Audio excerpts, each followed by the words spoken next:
44મો ઋષિઓ કહે છે સુત જે દેવકલ કહેવાયો તેનું સુત કાર્ય છે. સુત કહે છે વેદનો પાર પામેલો,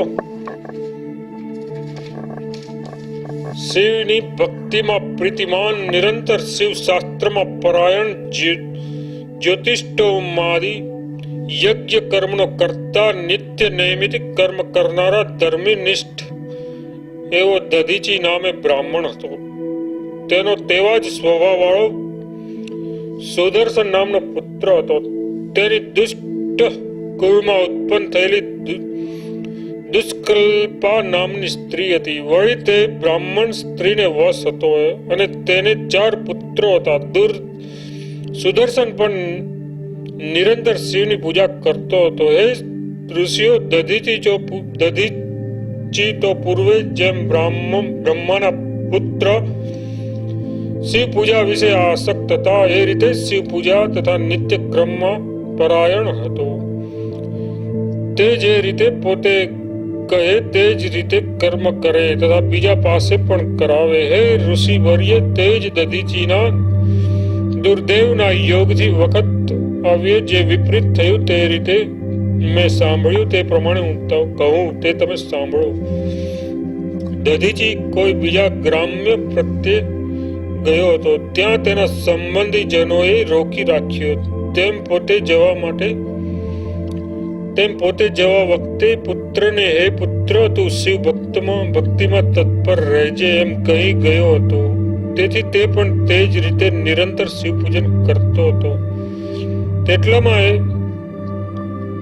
તેટલામાં હે ઋષિઓ, માઘ કૃષ્ણ ચતુર્દશી અર્થાત માસ શિવરાત્રી આવી. તે દિવસે સર્વ મનુષ્યોએ ઉપવાસ કર્યો. તેમજ સૂર્યોદયને પણ સુદર્શને પણ હંમેશ પ્રમાણે શિવની પૂજા કરી. પછી રાત્રિમાં સ્ત્રીનો સંગ કરી પાછો મંદિરમાં શિવના લિંગ પાસે આવ્યો. એ રીતે ત્યાં આવી સ્નાન કર્યા વગર તેવે જ શરીરે શિવની પૂજા કરી. તેથી પ્રાપ્ત કાળે તે ક્ષણ માત્રમાં જ જડતાને પ્રાપ્ત થયો. કારણ કે સાપ શિવજીએ જ પોતે આ રીતે તેને દીધો. હે દુષ્ટ, શિવરાત્રિમાં તે સ્ત્રીનું સેવન કરી પાછું સ્નાન કર્યા વગર મારી પૂજા કરી. એ રીતે જાણતા છતાં તે કર્યું, માટે તું જડતાને પ્રાપ્ત થા. હે પાપિષ્ઠ, તું મારો સ્પર્શ ન કર, દૂરથી દર્શન કર એમ શંકરે કહ્યું અને સુદર્શન જડતાને પ્રાપ્ત થયો. તેટલામાં તે દધીચી બ્રાહ્મણ બીજે ગામથી આવ્યો ને બનેલું તે પુત્રનું વૃતાંત સાંભળ્યું. તે સાંભળી શિવે તિરસ્કાર કરેલો. તે દધીચી પણ દુઃખેથી કહેવા લાગ્યો કે અરે, હું અણાયો છું. આ કુપુત્રે મારું કુળ દૂષિત કર્યું. તેટલા વખતમાં જે સ્ત્રી વડે સુદર્શન અત્યંત દુઃખ પામ્યો તથા પતિત થયો અને તેની સ્ત્રી પણ મૃતતુલ્ય પૃષ્ઠલી થઈ. તે પછી શિવના તિરસ્કારથી દૂષિત થયેલા સુદર્શનના પિતા દધીચીએ શિવને સંતુષ્ટ કરી તેની પૂજા કરીને તેના પુત્ર સુદર્શનને પણ વ્રતનો ભંગ કરવાથી તું દુષ્ટ છો એમ કહી તેની સ્ત્રીનો તિરસ્કાર કરી તે પુત્રનું અનિષ્ટ અટકાવવા દધીચી નામના તેના પિતાએ ગિરજાની પૂજા કરી. તેથી પ્રસન્ન થયેલા દેવી પાર્વતીએ દધીચીના પુત્રને તેનું ઇષ્ટ એટલે કે સારું કરવા માટે તેનો અંગીકાર કર્યો. એ વખતે પણ ગિરજાની પૂજા કરી. એ રીતે પૂજન માર્ગે સુદર્શને ચંડીને પ્રસન્ન કર્યા. પ્રસન્ન થયેલા ગિરજાએ પણ સુદર્શનનો પુત્ર તરીકે સ્વીકાર કરી તેની ઉપર અનુગ્રહ કર્યો. પછી તે માટે ચંડિકાએ શિવને પણ પ્રસન્ન કર્યા. એ રીતે ચંડીએ વૃષભધ્વજ અને શિવને વારંવાર નમસ્કાર કરી પુત્રને ખોળામાં બેસાડી પુત્રના પાતક રૂપ મળ શુદ્ધિને માટે ગિરજાએ દ્રુત સ્નાન કરાવ્યું. પછી પુત્રની શુદ્ધિ માટે 3 વાર સૂત્રથી વીંટળાયેલું એક ગ્રંથિ વાળું જનોય તેને દઈ શિવ ગાયત્રીનો તેને ઉપદેશ કરી. વળી તેને જપ માટે ઓમ નમઃ શિવાય એ મંત્ર કહી 16 વાર આ મંત્રનો જપ કરી આ બટુક સુદર્શન પૂજા કરે. પાર્ઘાદિક આદિથી નમસ્કાર પર્યંત ઋષિઓની સનિધિમાં મંત્ર વાત્રિત તથા પૂજા વડે વૃષભ ધ્વજની પૂજા કરે. પછી શિવાય નમઃ ઇત્યાદિ અનેક નામ મંત્ર ભણાવી તેને કહ્યું કે શિવ પૂજા નિમિત્ત જે કાંઈ ધાન્ય ફળ વસ્ત્ર ધ્રુત તથા તેલ હોય તે સર્વ તારે ગ્રહણ કરવું, કેમ કે શિવ નિમાલ્ય ગ્રહણ કરવાનો તને દોષ નથી. વળી શિવ તેને કહેવા લાગ્યા કે મારા અને દેવના કૃત્યમાં તું મુખ્ય છો. એક પ્રાજાપત્ય તથા એક વખત તારું કરેલું પૂજન એ બંને સમાન છે. જો તું અસ્તુ એ રીતે કહે તો શિવ પૂજા સંપૂર્ણ થાય, માટે તારું પૂજન ન થાય તો પૂજન કરવાનું સર્વ નિષ્ફળ થાય. પછી મહાત્મા એવા સુદર્શનના જે 4 બટુક પુત્રો હતા તેને પણ પરમાત્મા એવા શિવે પૂર્વાદિક 4 દિશાઓમાં અભિષેકાદિક ઉપચારોથી સત્કાર કરી સ્થાપન કર્યા. પછી તેમણે કહ્યું કે તમારે વર્તુળાકાર તિલક કરવું, સદા શુભ જળથી સ્નાન કરવું, તેમજ શિવ સંધ્યા તથા તેની ગાયત્રીનો જપ કરવો. પ્રથમ મારી સેવા કરી પછી કુલ પરંપરા પ્રાપ્ત કર્યા હોય તે કરવું. વેદના મંત્રનો તમારે ઉચ્ચારણ કરવો નહીં. તેણે યોગ્ય એવા જે પૂર્વે મંત્ર કહ્યા છે તેનો ઉચ્ચારણ કરવો. એ રીતે ગિરજા તથા શિવે સુદર્શનને પુત્રપણાથી અનુગ્રહ કરી તેના પુત્રોને પણ અનેક વર આપી બોધ કર્યો. બંને વ્યૂહમાં જ્યાં મારો બટુક હોય ત્યાં નિરંતર વિજય થાય એમાં સંશય નથી. જેણે તારી પૂજા કરી તેને મારી જ પૂજા કરી, એમ એ રીતે વર આપીને કહ્યું કે તમારે સદા પોતાનું કર્મ વેદ મંત્ર રહિત કરવું. એ રીતે શિવ તથા પાર્વતીએ સ્થાપિત કર્યા.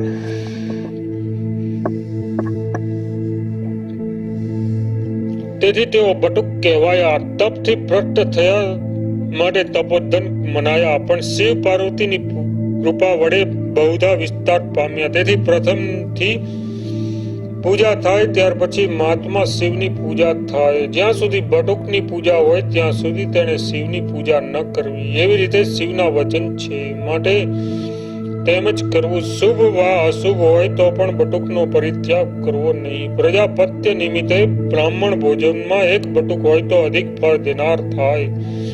તેમજ શંકર પાર્વતીના પૂજનાદિક કાર્યમાં પણ બટુક મહાત્મય અતિશય છે. અંધકેશ મહાદેવની સમીપ નગરમાં રહેલા ભદ્ર નામે રાજાના પ્રજાપત્યના નિયમમાં જે નિરંતર બ્રાહ્મણ ભોજન થતું તેમાં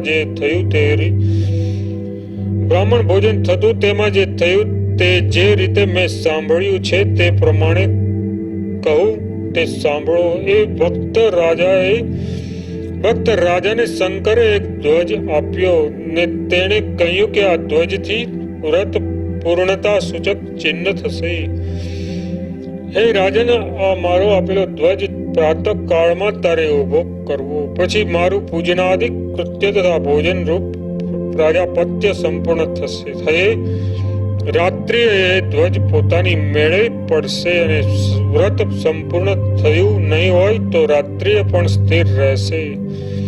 તે રાજાએ આવી રીતે નિરંતર નિયમ હતો કે શિવ પૂજા વિધાનથી દિવસે પ્રજાપત્ય કરવું અને પ્રાતઃ કાળે ધ્વજ બાંધે. તે સાયંકાળે જો કાર્ય સંપૂર્ણ થયું હોય તો પડી જાય અને તેમ ન થયું હોય તો તે ન પડે. એક સમયે એક પ્રસંગે ત્યાં બટુકનું ભોજનાદિક થયું. રાજાએ તો બટુકને જમાડી પાછો મોકલ્યો ને પ્રજાપત્ય વ્રત સંબંધી બ્રાહ્મણો તો હજી જમડ્યા ન હતા. તેટલામાં તો તે ધ્વજ પડી ગયો. તેને જોઈ રાજાએ પૂછ્યું કે બ્રાહ્મણો હજી અહીં જમે છે, ઉઠ્યા નથી ને ધ્વજ કેમ પડી ગયો? ત્યારે સત્યવાદી બ્રાહ્મણોએ તેમને કહ્યું કે ચંડી તથા શિવનો પુત્ર બટુક તમે પ્રથમ જમાડ્યો, તેથી ધ્વજ પડી ગયો. એ રીતે તેમનો મહિમા શંકરે વધાર્યો. માટે પ્રાચીન વિદ્વાનોએ બટુકને શ્રેષ્ઠ કહ્યા. એ બટુકોએ સર્વથી પ્રથમ શિવની પૂજા કરવી, કેમ કે તે પૂજા સર્વ પ્રકારે સુખ દેનારી થાય છે. અને પૂજા પૂર્ણ થાવો એ રીતે કહી પૂજાનું ઉતારણ પણ તેમણે જ કરવું, એટલે તેમનું કાર્ય બીજું નહીં. હે મુનિઓ, જે સાંભળી મનુષ્ય શિવની પૂજાના ફળને આપે એવું જે તમે મને પૂછ્યું એ સર્વે મેં તમને કહ્યું. ઇતિ શ્રી શિવ પુરાણે જ્ઞાન સંહિતાએ ગુર્જર ભાષાએ ચતુર્થ અધ્યાય 45. ઋષિઓએ કહ્યું, હે સુત, હવે જ્યોતિર્લિંગનું મહાત્મ્ય તથા તેમની ઉત્પત્તિ એ સર્વે જે રીતે તમે શ્રવણ કર્યું હોય તે રીતે કહો. સૂર્ય કહે છે, મેં જેવી રીતે સાંભળ્યું તથા જેવી રીતે મારી બુદ્ધિ છે તે પ્રમાણે સર્વ હું કહું છું. હે મુનિ શ્રેષ્ઠો, એમનું મહાત્મ્ય તો 100 વર્ષ પણ કહેવા સમર્થ થઈ શકાય તેમ નથી, તો પણ હું સંક્ષિપ્તથી તમને કહું છું. હે મુનિઓ, મહાત્મા દક્ષની અશ્વિની આદિ લઈ 27 કન્યાઓ હતી. તેમણે તેને ચંદ્રમાને આપી હતી. તે કન્યાઓ ચંદ્રરૂપ સ્વામીને મેળવીને શોભતી હતી. તેમ ચંદ્રમા પણ તે કન્યાઓને પ્રાપ્ત થઈ અત્યંત શોભતો હતો. સુવર્ણ વડે જેમ મણિ અને મણિથી જેમ સુવર્ણ શોભે તેમ તેઓ પરસ્પર એકબીજાથી શોભતા હતા. પછી તે વખતે જે થયું તે હું કહું છું, સાંભળો. સર્વ અશ્વિનાદિક ઋષિઓ સ્ત્રીઓમાં રોહિણી નામે જે સ્ત્રી હતી તે એક જ ચંદ્રને જેવી પ્રિયતમ થઈ તેવી બીજી કોઈ ક્યારેય થઈ નહીં. તેથી દુઃખ પામીને બીજી કન્યાઓએ પિતાને શરણે જઈ પોતાનું દુઃખ નિવેદન કર્યું. કન્યાઓના વચન સાંભળી દુઃખી થયેલા દક્ષે પણ ચંદ્ર પાસે આવી તેને કહ્યું કે તું નિર્મળ કુળના ઉત્પન્ન થયો તું નિર્મળ કુળમાં ઉત્પન્ન થયો છે, તેથી કલાનિધિ છે. માટે મારી કન્યાઓમાં તું ન્યૂનાધિકપણું કેમ કરે છે? તારે તેમ ન કરવું જોઈએ. એવી રીતે પોતાના જમાઈ ચંદ્રની પ્રાર્થના કરી નિશ્ચિત થઈ દક્ષ પોતાના ઘરે ગયો. તો પણ મોહિત થયેલા ચંદ્રે તેના કહેવા પ્રમાણે કર્યું નહીં. કેમ કે જેનું જ્યારે સુખ થવાનું હોય ત્યારે તે પ્રથમથી શુભ જ કામ કરે, પણ એમ ન થવાનું હોય ત્યારે તેવું કાર્ય ક્યાંથી થાય?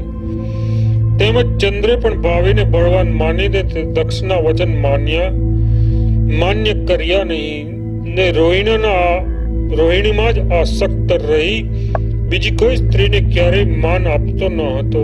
તેથી દુઃખી થયેલા દક્ષે વળી ફરીથી ત્યાં આવી ચંદ્રને કહ્યું કે પૂર્વે આવીને મેં તારી બહુ પ્રકારે પ્રાર્થના કરી, તો પણ મારું વચન તે માન્ય કર્યું નહીં. માટે તું ક્ષય રોગી થા. અને ક્ષણ માત્રમાં ચંદ્રમાં ક્ષય રોગી થયો. એ રીતે ક્ષયથી થઈને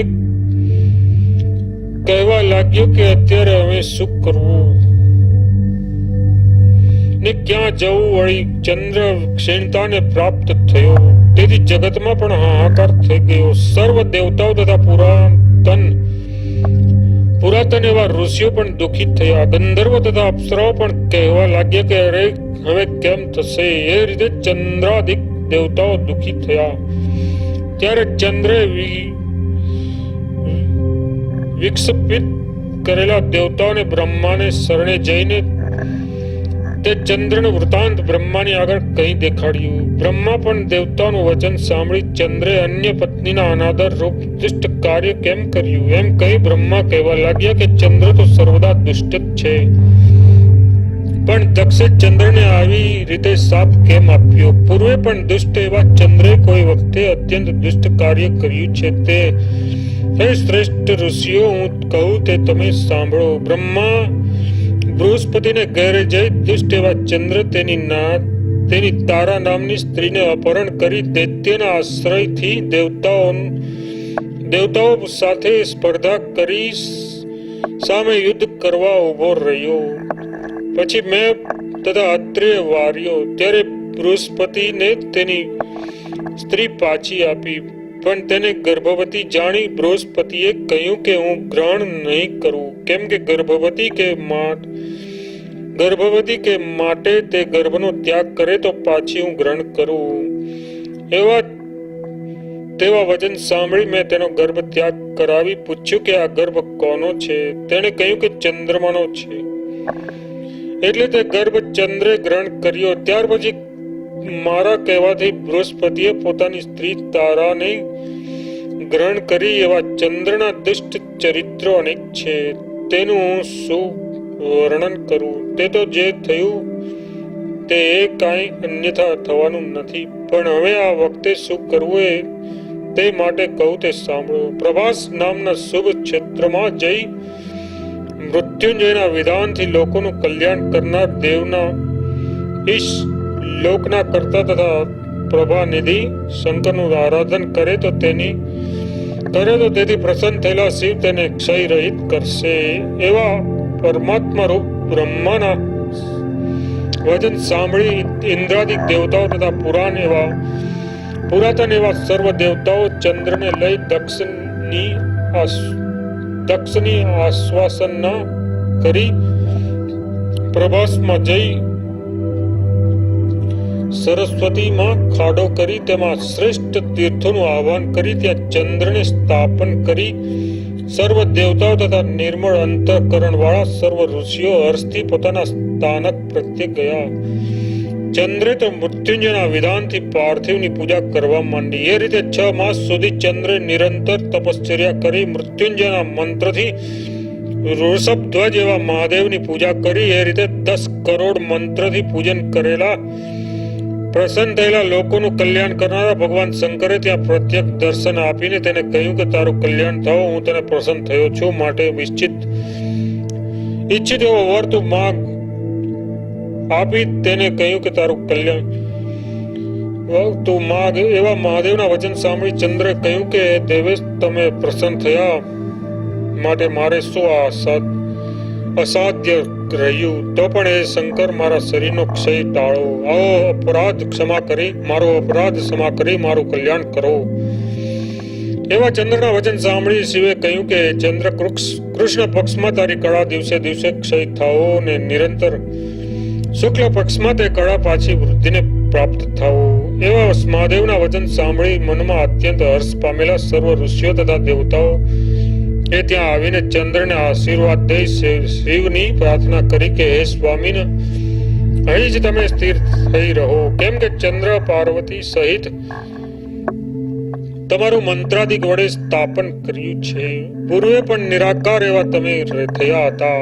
એવી રીતે દેવતાઓની પ્રાર્થનાથી દેવતાઓ ઉપર પ્રસન્ન થયેલા મહાદેવે અન્ન માટે ક્ષેત્ર પણ કર્યું અને ચંદ્રમાં યશ માટે ચંદ્રના નામથી સોમેશ્વર એ રીતે 3 લોકમાં વિખ્યાત થઈ પોતે વિરાજમાન થયા. અને તે સર્વને પ્રતિષ્ઠા કરેલું તે ચંદ્રકુંડ તીર્થ પણ બ્રહ્મરૂપ એવા શિવની કૃપાથી પ્રસિદ્ધ થયું. પૃથ્વીમાં પાપને નાશ કરનારું એવું ચંદ્રકુંડ તીર્થ પ્રસિદ્ધ થયું. તે ચંદ્રકુંડ તીર્થમાં જે સ્નાન કરે તે સર્વ પાપથી મુક્ત થાય. એ અસાધ્ય રોગ હોય તે પણ 6 માસમાં સ્નાન કરવાથી નાશ પામે. ત્યાં જઈ પ્રાયશ્ચિત કરે તો પણ કુષ્ટી એટલે કે કોઢ વાળો હોય તે પણ શુદ્ધ થાય.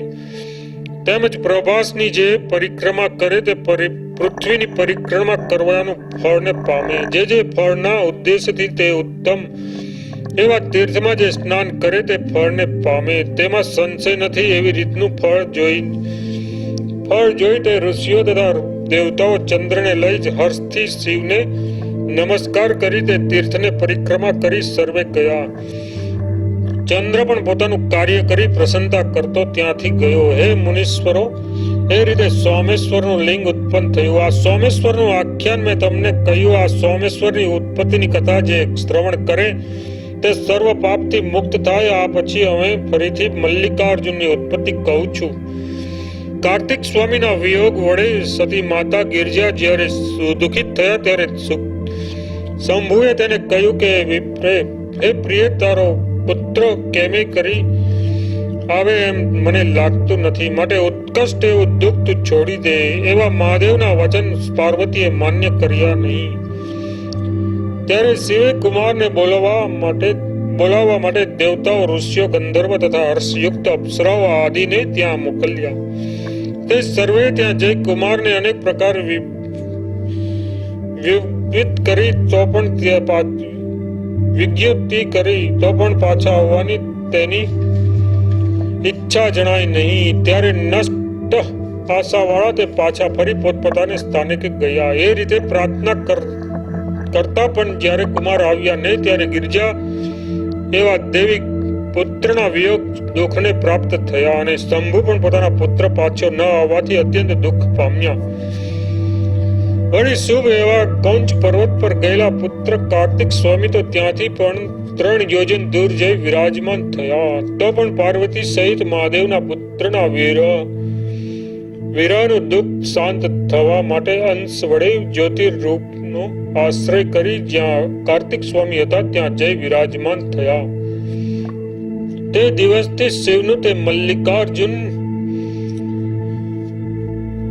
નામે લિંગ ત્રૈલોકમાં પ્રસિદ્ધ થયું. એ રીતે જ્યોતિર્લિંગ એવા સનાતન મહાદેવ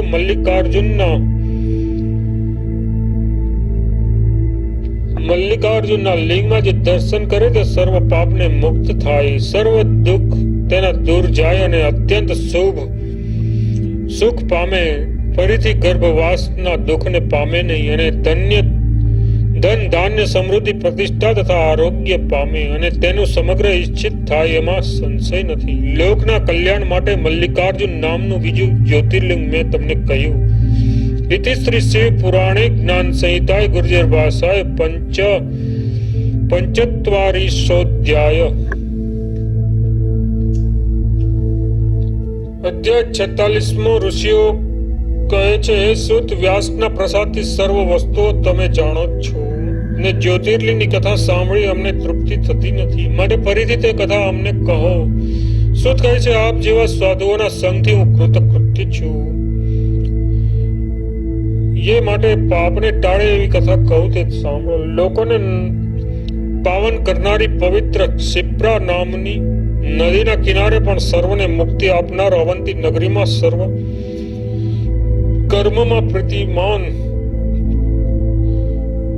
અન્ય યાગ દાન વાળો ને શિવ પૂજાની સદાશિવની પૂજામાં તત્પર પ્રદેશમાં શ્રેષ્ઠ બ્રાહ્મણ હતો. તે બ્રાહ્મણ નિત્ય પાર્થિવ મૂર્તિની પૂજા કરતો હતો. વેદ પ્રિય એવા અપરોક્ષ જ્ઞાનનિષ્ઠ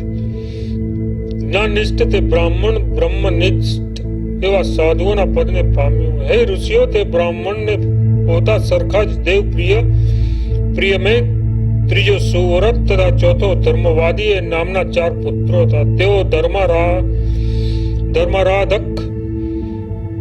શિવ પૂજામાં પરાયણ, ધર્મના આશ્રય વાળા પિતા જેવા જ હતા.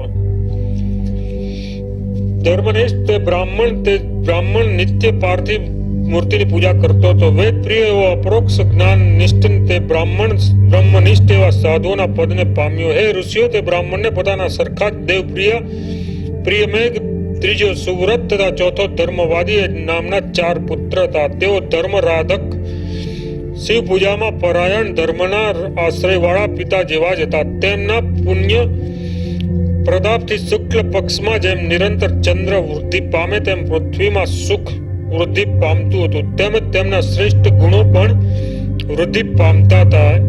તે રીતે અવંતી નામની નગરી ઘણા બ્રાહ્મણના તેજ વાળી થઈ. એટલા વખતમાં ત્યાં જે થયું તે કહું. રત્નમાલ નામના પર્વત પર બળવાન ધર્મનો દ્વેષી દૂષણ નામનો મોટો અસુર રહેતો હતો. બ્રહ્માનો વર પામેલા તે દુષ્ટે જગત બધાને તુષ્ટ કરી પૃથ્વી પર રહેલા વેદ ધર્મ તથા સ્મૃતિ ધર્મનો સિંહ જેમ સસલાનો નાશ કરે તેમ નાશ કર્યો. તે દુષ્ટાત્માએ એકલે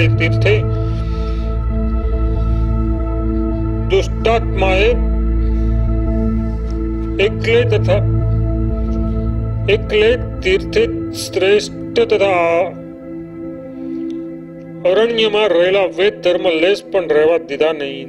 એ અસુરના બળથી વેદ સંભવ ધર્મ ક્યાંય પણ દેખાતો ન હતો. વળી અવંતી નગરી રમ્ય હોવાથી ઘણા સૈન્ય સાથે તે દૂષણ નામનો દૈત્ય બ્રાહ્મણો સામે આવી કહેવા લાગ્યો કે આ બ્રાહ્મણો મારા વચન પ્રમાણે કરતા નથી. એમ કહી પોતાના દૈત્યોને કહ્યું કે હે દૈત્યો, આ સર્વ દેવતાઓ તથા લોકમાં સર્વ રાજાઓને પણ મેં વશ કર્યા, ત્યારે શું આ બ્રાહ્મણોને જીતી તમે વશ કરવા સમર્થ નથી? એવા સ્વામીના વચન સાંભળી તે દૈત્યોએ કહ્યું કે હે બ્રાહ્મણો, તમને જો જીવવાની ઈચ્છા હોય તો શિવનો ધર્મ તથા દેવતાઓનો ઇષ્ટ સંપાદન કરનારા યજ્ઞાદિ ધર્મને છોડી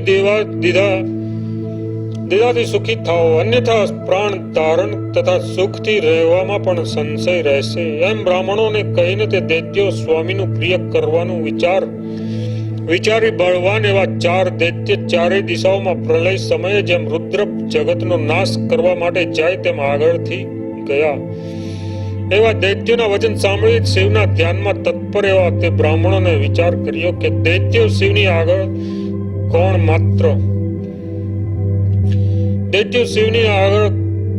માત્ર એમ જાણી ધૈર્યનો આશ્રય કરેલા તે પરમ એવા શિવના ધ્યાનથી અણુ માત્ર પણ ચલાયમાન થયા નહીં. એટલામાં તો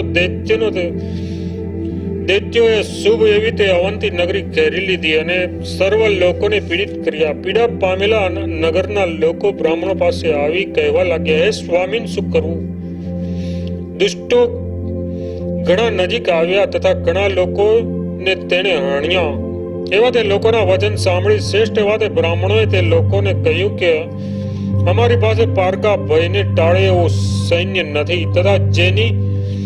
તથા જેથી તેઓ પાછા ફરે એવા અમારી પાસે ખડાદિક શસ્ત્રો પણ નથી. તો પણ કોઈ અસમર્થને પણ આશ્રિતનું અભિમાન રહે છે, ત્યારે સમર્થ એવા શિવનો આશ્રય રહે પછી તો શું કહેવું? માટે આ વખતે તો શિવ વિના બીજો કોઈ આપણો રક્ષક નથી. એ રીતે કહી સ્થિરતા રાખી પાર્થિવની પૂજા કરી કુંભક પૂરક તથા રેચકથી પ્રાણાયામ કરી શિવમાં સારી રીતે ચિત્ત જોડી ધ્યાન પરાયણ એવા તે બ્રાહ્મણો બેસી રહ્યા. બ્રાહ્મણોના એવા ચરિત્ર જોઈ દૈત્યોએ અરે આમને હણો બાંધો એમ કરી ગર્જના કરી, પણ ધ્યાનમાં પરાયણ એવા બ્રાહ્મણોએ તેમનું કહેવું સાંભળ્યું પણ નહીં.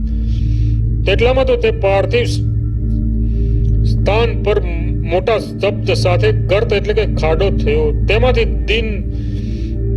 દીનજનની દુર્દશા રૂપ ગતિને જોઈ મહાકાલેશ્વર પ્રભુ પ્રાદુર્ભૂતા થયા. તેણે તે દૈત્યો પ્રત્યે કહ્યું કે અરે દુષ્ટો, બ્રાહ્મણોની સમીપે આવો નહીં, દૂર રહો એમ કહી હું કાર્ય કરીને જ કેટલાકને ભસ્મ કરી નાખ્યા તથા કેટલાક સૈન્યને પણ હણ્યું.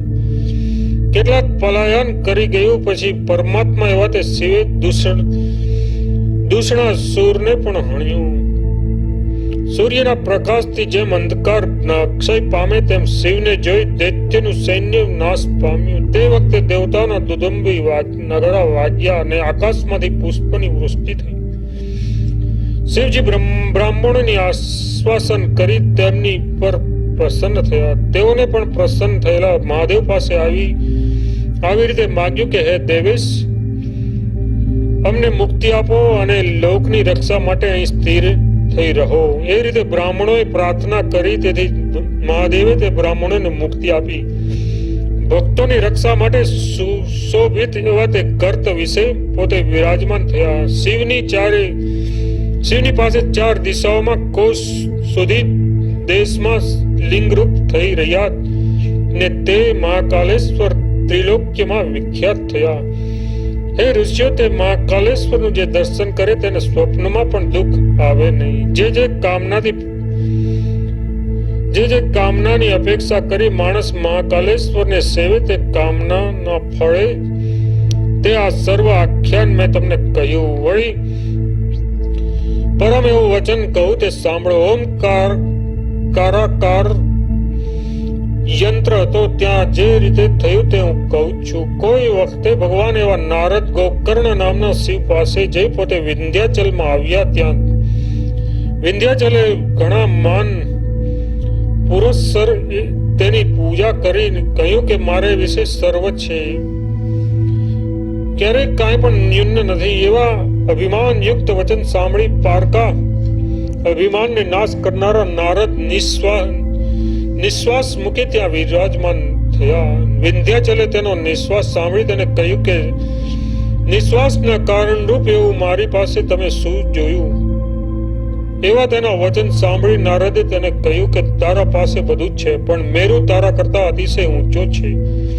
તેમ દેવતાનો પણ મેરુની ગણના છે અને ક્યાંય તારી ગણના નથી. એટલા વચન કહી નારદ તો જેમ આવ્યા હતા તેમ પાછા ગયા અને સંતૃપ્ત થયેલા વિંધ્યાચલે પોતાના જીવનને ધિક્કાર છે એમ મનમાં ધારી વિશ્વેશ્વર શંભુનું આરાધન કરી મેરુને જીતવાનો નિશ્ચય ત્યાં કરી ઓમકાર યંત્રની સમીપે પાર્થિવી શિવ મૂર્તિ કરી 6 માસ પર્યંત નિરંતર શંભુનું આરાધન કર્યું, પણ શિવના ધ્યાનમાં સ્થિર સ્થાનકથી ચલાયમાન પણ થયો નહીં. તેથી પ્રસન્ન થયેલા મહાદેવે યોગીને પણ દુર્લભ એવું વેદમાં જે રીતે કહ્યું છે તેવું ભક્તોનું ઈચ્છિત રૂપ તે વિંધ્યાચલને દેખાડ્યું. પછી પ્રસન્ન થયેલા શંભુએ કહ્યું કે હે દેવેશ, તમે જો મારા ઉપર પ્રસન્ન થયા હો તો ઈચ્છું એવી વૃદ્ધિ આપો. એવા તેના વચન સાંભળી મહાદેવે વિચાર કર્યો કે પારકાઓને દુઃખી થાય એ વર આપવો યોગ્ય નથી, પણ શું કરવું એ તેણે માંગણી કરી. માટે મારે વર દેવો એમ નિશ્ચય કરી તારી ઈચ્છા હોય તે પ્રમાણે તું વૃદ્ધિને પ્રાપ્ત થા. એમ તેને વર આપ્યો. એ વખતે દેવતાઓ તથા નિર્મલ હૃદય વાળા ઋષિઓએ શંકરની પૂજા કરી તેની પાસે આવી રીતે પ્રાર્થના કરી કે તમે આ સ્થાને લોકના કલ્યાણ માટે સ્થિર થઈ વિરાજમાન થાઓ. એવી દેવતાઓ થી તથા ઋષિઓની પ્રાર્થના સાંભળી દેવ મહાદેવે તે પ્રમાણે કર્યું. એક લિંગ ઓમકાર નામના યંત્રમાં અને એક લિંગ પાર્થિવ રૂપ વિશે કર્યું. એ રીતે એક લિંગ 2 પ્રકારનું થવાથી 2 લિંગ ઉત્પન્ન થયા. તે પ્રણવ યંત્રમાં ઓમકારેશ્વર નામે સદાશિવ પ્રખ્યાત થયા. પાર્થિવ રૂપે અમરેશ્વર નામથી શંભુ પ્રખ્યાત થયા. પછી દેવતા તથા ઋષિઓએ વૃષભધ્વજ મહાદેવની પૂજા કરી તેને સંતુષ્ટ કરવા. જે આ મહાદેવની પૂજા કરશે તેનો ગર્ભમાં વાસ થશે નહીં અને ઈચ્છિત ફળ પ્રાપ્ત થશે એમાં સંશય નથી, એમ કહી અંતર ધ્યાન થઈ ગયા. ઓમકારેશ્વરની પૂજાનું ફળ મેં તમને કહ્યું. હવે આ પછી પાપને નાશ કરનાર એવા કેદારેશ્વરની ઉત્પત્તિ હું કહું છું તે સાંભળો. ઇતિ શ્રી પુરાણે જ્ઞાન સંહિતા ગુર્જર ભાષાએ જ્યોતિર્લિંગોપતિ વર્ણન નામ 46 અધ્યાય 47મો. સુતજી કહે છે, પૂર્વે બ્રહ્માથી સ્વયંભૂ મનુ ઉત્પન્ન થયા. તેનો પુત્ર મોટા તેજવાળો પ્રિયવ્રત નામે થયો. તે પ્રિયવ્રતે 7 પુત્ર થયા.